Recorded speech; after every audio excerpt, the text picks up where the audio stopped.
Most people believe that breakthroughs come from working harder. Put in more hours, stay up later. Push through the wall. That's the story we've been told since school.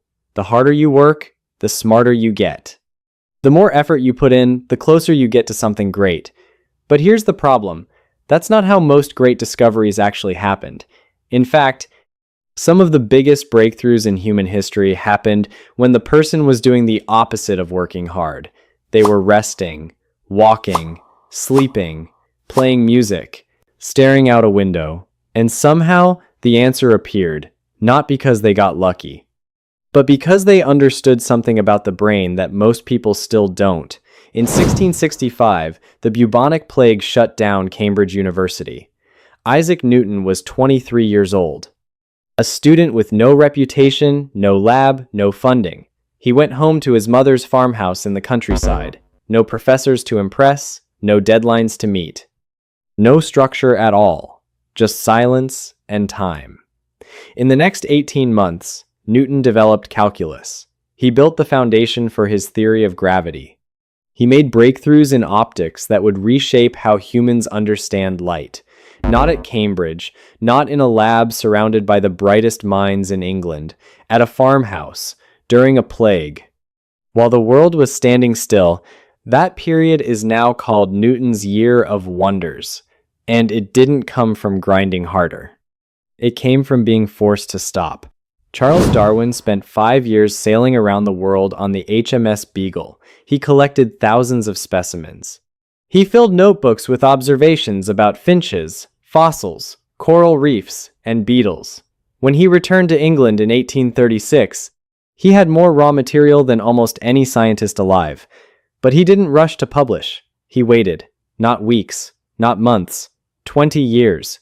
Every day, Darwin walked a gravel path behind his house. He called it his thinking path. He would walk slow laps, turning ideas over in his mind, sometimes for hours. No urgency, no deadline.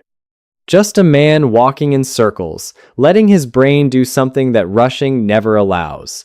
When he finally published On the Origin of Species in 1859, it changed biology forever.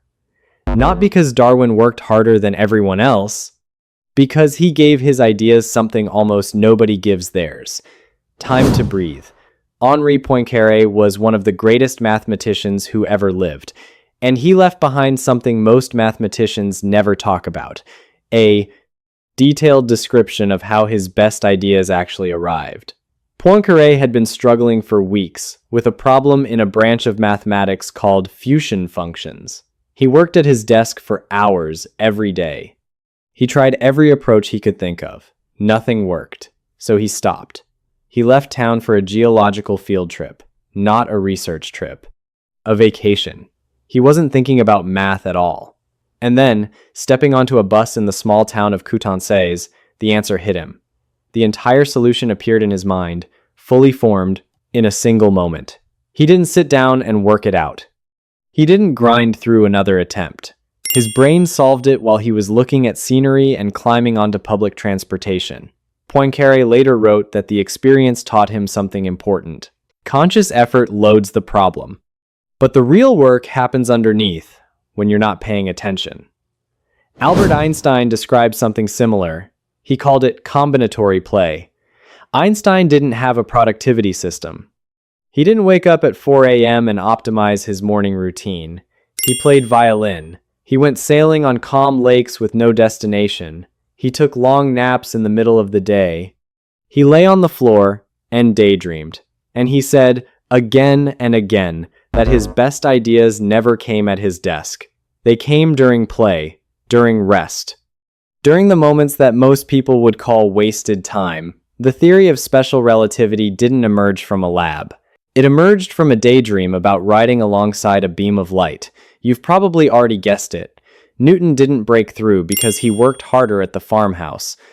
Darwin didn't break through because he walked faster on his thinking path. Poincaré didn't break through because he tried one more time at his desk. Einstein didn't break through because he spent more hours in the office. They all broke through because they followed the same invisible rhythm. First, they loaded their mind with the problem. Deeply. Seriously. For weeks, months, sometimes years. Then they released it. And in the space between effort and insight, something happened. The brain kept working, quietly, in the background, without being asked. This is not a coincidence. This is how breakthroughs actually work. The cycle is simple. Load the mind, then let it go. And trust what comes back. Now here's where this gets uncomfortable. Because everything you just heard about Newton and Darwin and Poincaré and Einstein sounds inspiring. But the world you live in tells you the opposite. Story every single day. Work harder, stay busy. If you're resting, you're falling behind. If you're not grinding, someone else is. Social media is full of people showing you their 5 a.m. routines, their 12-hour workdays, their no days off philosophy. And somewhere deep in your brain, you believe them. You believe that if you stop, even for a day, you'll lose momentum. That rest is a luxury for people who've already made it. That the answer to every problem is more effort. But think about what that actually means. It means you're filling your brain every single day without ever giving it time to process what you already put in. Imagine eating 5 meals a day and never digesting. That's what constant effort without release does to your thinking. You're not building toward a breakthrough. You're blocking one. The real danger isn't that you're lazy. Nobody watching this video is lazy. The real danger is that you're so afraid of wasting time that you never give your brain the one thing it needs most. Space, quiet, a gap between the input and the flack output. You might have already loaded everything you need. The books, the experience, the late nights, the hard problems. But if you never release, the insight has nowhere to land. It's sitting in the back of your mind right now, waiting for you to stop long enough to hear it.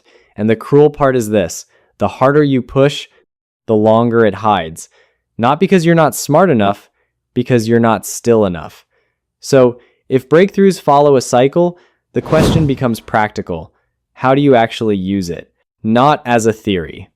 As a system, you can run every week. It starts with saturation. Before you can release anything, you have to load something worth releasing.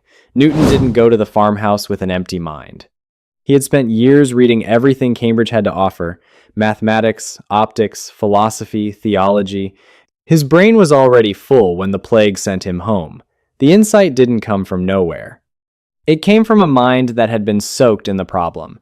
If you want breakthroughs, you have to take the loading phase seriously. Read deeply about the thing you're stuck on.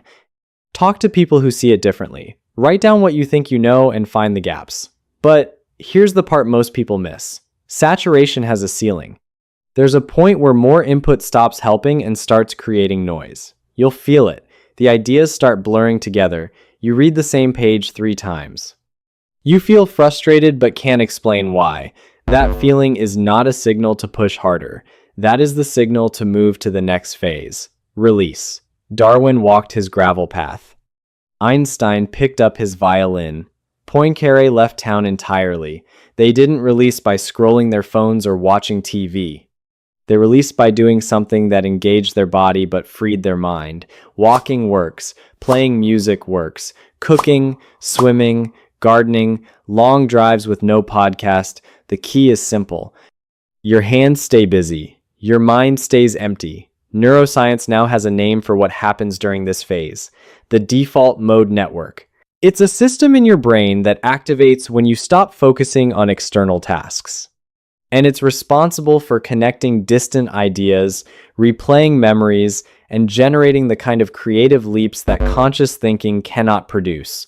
Every time you sit in silence or take a walk with no agenda, you are turning on the most powerful problem-solving system your brain has. Every time you fill that space with noise, you are turning it off. Then comes insight. You can't schedule it. You can't force it, but you can be ready for it.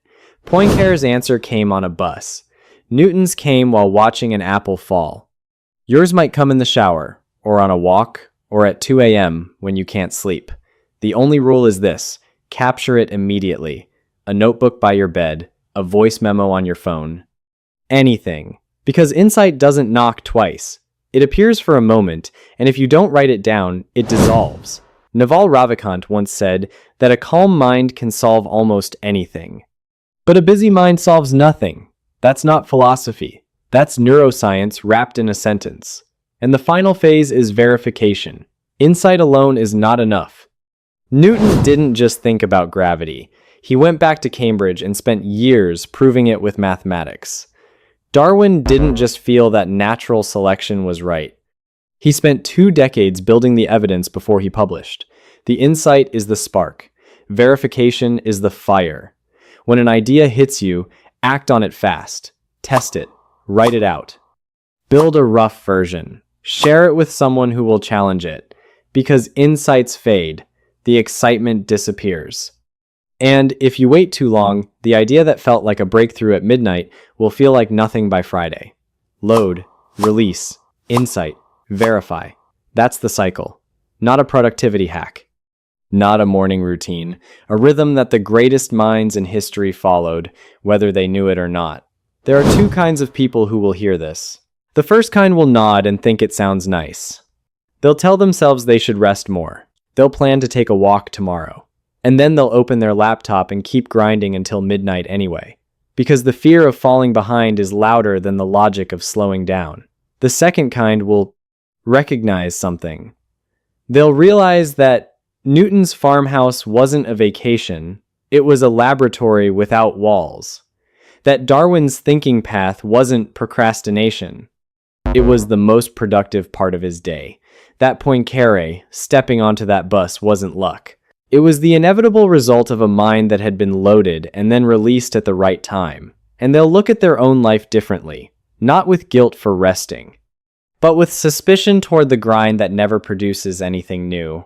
The world rewards people who look busy, but it remembers people who produce breakthroughs, and those are almost never the same people. The ones who change things are the ones who understand the rhythm.